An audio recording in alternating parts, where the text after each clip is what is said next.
To budeš zavretá 2 mesiace, lebo budem hnojiť trávnik, aby dorastol. Vieš, aké to tu bolo, tak ako tu to nalavuje. No, a čo po toľkým som, no. Nejde o to, ona ju časovo, vieš, ona nie, že dneska. Keby bol takýto viac menej obschnutý, tak to nevadí, ale on je najhorší, keď je taký mokrý, že prší.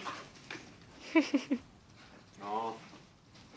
Pri bulizonovi som to normálne vypestoval.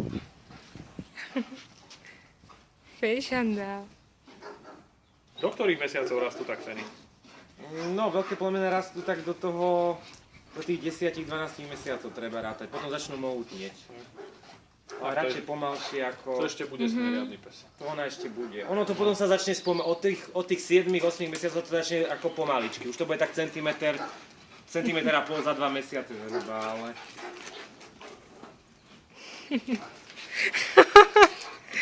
No. Vidím na ten maso.